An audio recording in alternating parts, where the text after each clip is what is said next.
What is going on YouTube? I am Millennial Z. Haven't made a video for quite some time, so I thought it was about time to actually do it. There's really not much been going on that's very much like informational or newsworthy, except for two things.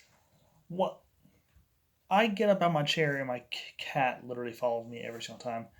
Hopefully she don't start me on.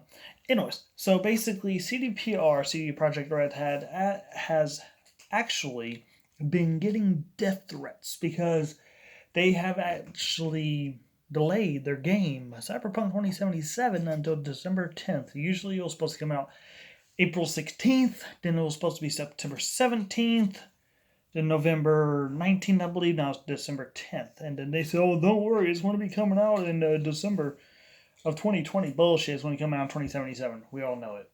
But yeah, they've been getting death threats from it. Anyone who is literally sending these people death threats were literally repeating history. If anyone remembers No Man's Sky, No Man's Sky when it launched, it was abysmal. It was trash. It was every single thing that people didn't want to play.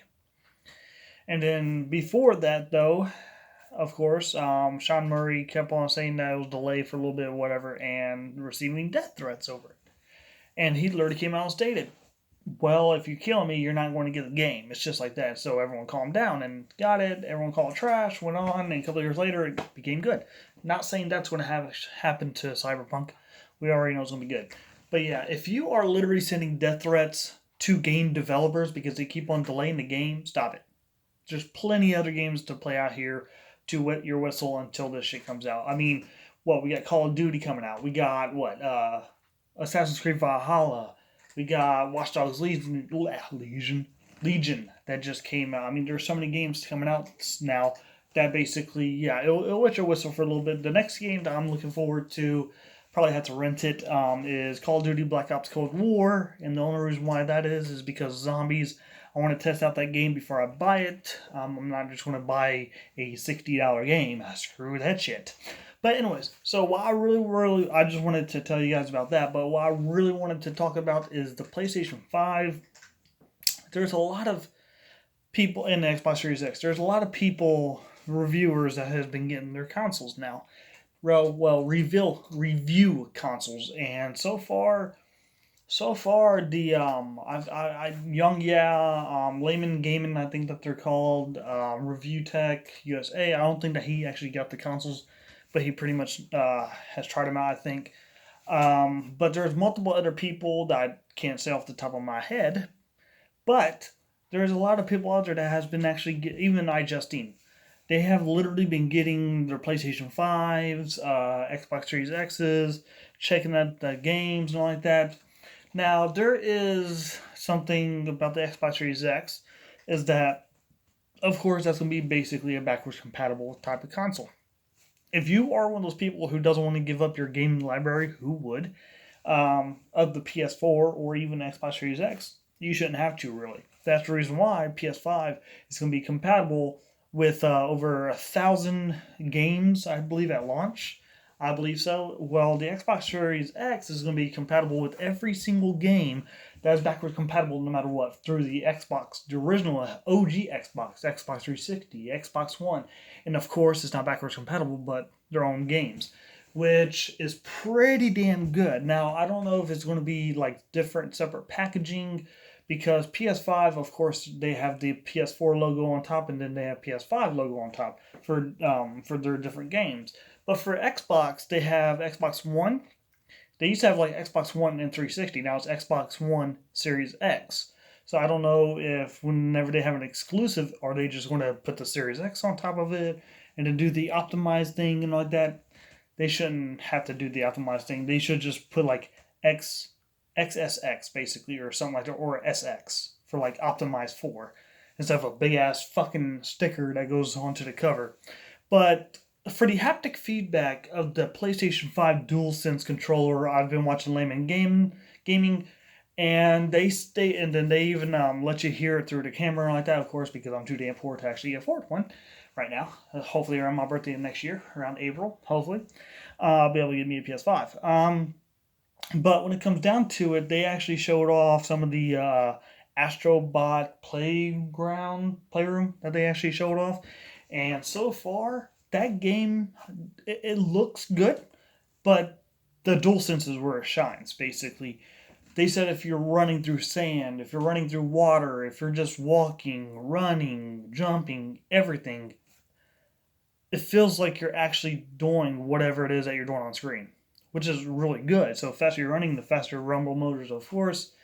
And basically, they even had it to where they had like a splash screen that went straight from left to right, and you could literally feel through the controller it going from left of the controller all the way to the right, which actually sounds pretty damn cool. I mean, I turn my rumble motor off in my PS4 controllers because I want to reserve that battery life for hours of gameplay instead.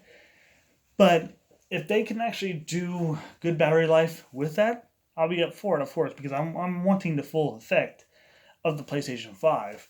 Now, am I going to be waiting for the PlayStation 5, my PS5, to actually get these games? No.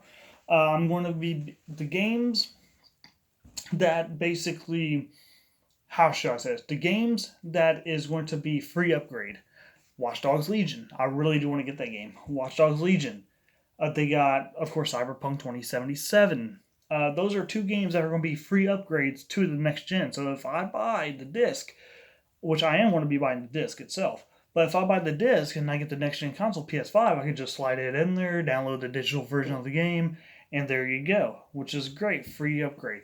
Now for Call of Duty Black Ops Cold War, that's where I'm pretty much torn at because I don't know exactly how it's going to work because they stated that you got to pay $70 and that's for the cross-gen bundle. So I don't know if it's going to be basically slide the game disc in from the Xbox One to the Xbox Series X or vice versa to the PlayStation 5 and 4 and you get the digital version of it. I don't know exactly how this is going to work, or they want to charge you an extra $10 out of your wallet currency to actually upgrade to that, generation, whatever. Now, I've seen gameplay from Cold War zombies at least. I mean, I've even played the beta and alpha, but that's just an alpha and beta. Of course, they're editing it, polishing it up, and all like that for launch. But I'm hoping that the consoles doesn't look that like ray tracing. I don't give two shits about that. Now, if I got me a PS5 or a Series X or whatever, of course I'm going to be caring about it because I want that. Like I gotta upgrade my TV just to get all this stuff done too. But when it comes down to it, I actually do want the full features of it. But if my console doesn't support it, I'm not going to care about it. I just want to be able to play these games, XP, gain XP, zombies, all that shit. And then once I'm ready to upgrade to a different console, I don't want to be, just restarting. Who wants to restart? If you put months into the game already, you don't want to restart that shit, of course. So they're going to be putting, I guess, cross progression on it. If you go from PS4 to PS5, it's going to be there. Vice versa with the Xbox One and the Xbox Series X. They're even doing the same thing with one of my favorite games, Dead by Daylight. They've already said that a couple months ago. They actually stated that they will be doing a next gen version of it, which will be if you got the game digitally or disc on this generation console, you get it for free. Period. But if not, of course, you're going to have to purchase it. So what I would do is if they want to charge the full price of a next gen, just buy previous gen and upgrade. Done. It's just like that. But that's only if it's a free upgrade. I've been having the game since it launched on consoles. It was about, 2016-ish, 2017 when it launched on console. I've been having it since launch day, so yeah, I can't wait for it. They're actually upgrading everything in the game and all like that, which I cannot wait to fucking play that, especially if they actually do in Dead by Daylight with a haptic feedback, like the hitting them or even if like the Oni is rushing against you and basically you're like he's on the left side of you, like oh my god, like to have the feedback on the left side, that'd be wonderful. I mean, there's a lot of features for the PlayStation 5. I don't know everything about it, but if you do want to know more of the stuff, of course, tune into Marquise Brownlee, MKHD, I think his name, MKBHD, I think that's his channel. He's a very good tech guy, very good. I watch him every now and again whenever I want to learn something about a certain piece of tech. There is him. There is Young Yeah. He's a good person for news and info. Layman Gaming. They're pretty much brutally honest with what they're talking about, which I want. And also one of my favorites is Rich from Review Tech USA. I've been watching him for years. especially Young Yeah. Been watching them all for years, and I actually highly recommend them. Anyways, thank you very much for watching this. Please rate, comment, hit that subscribe button if you get a chance to. And I'll hopefully be seeing you guys in the future. Whenever I get time, I'll make another video like this. Of course, you can follow me on Twitter at RealMillennialZ. You can also follow me on TikTok. Every single thing is RealMillennialZ. Even on Instagram. I just made me an Instagram, so RealMillennialZ too. So thank you very much for watching, and I'll hopefully be seeing you in the next video. Stay tuned, people. Thank you very much for watching.